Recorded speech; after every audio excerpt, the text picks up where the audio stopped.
Good morning. Today is Thursday, April 30th, and now as we do each morning, please rise as you are able, remove your hats, and join me in the Pledge of Allegiance.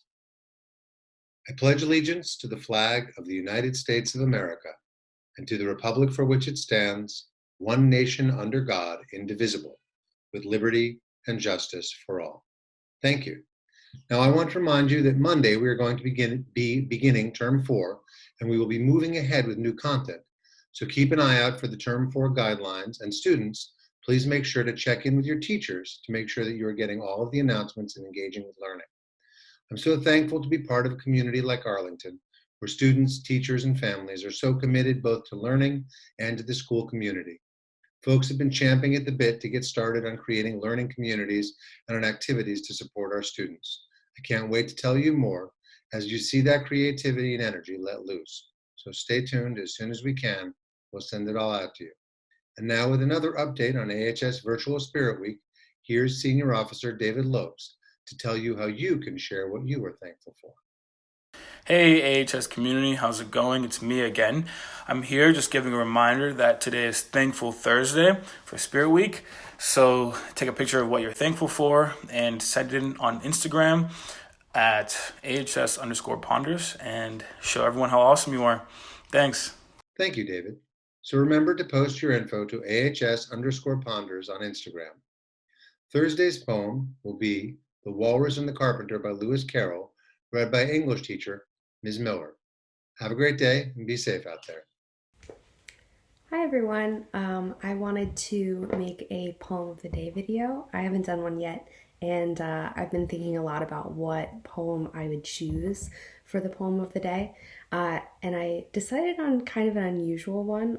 It's a poem that is really meaningful and special to me from when I was a little kid. It's actually from the book Alice in Wonderland. The reason that I have this and that I chose it is because I've been thinking a lot about my family who is really far away, and my dad would read this book to me. This is actually his copy from when he was a little kid.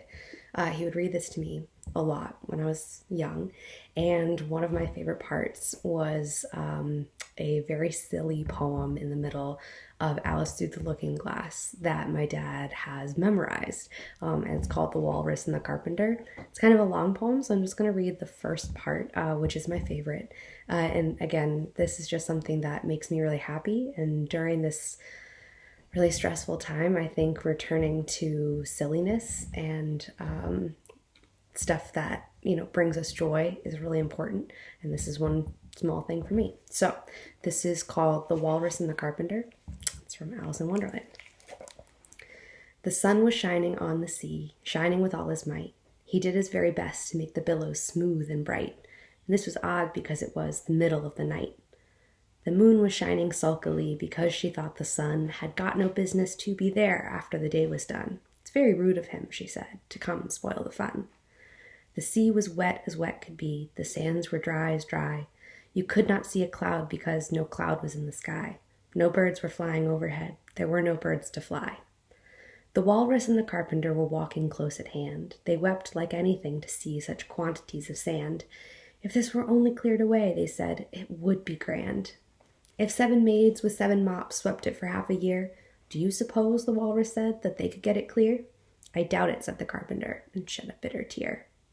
Oh, oysters, come and walk with us, the walrus did beseech. A pleasant walk, a pleasant talk, along the briny beach. We cannot do with more than 4 to give a hand to each. The eldest oyster looked at him, but never a word he said. The eldest oyster winked his eye and shook his heavy head, meaning to say he did not choose to leave the oyster bed. That's the first half of the poem, and I'll stop there.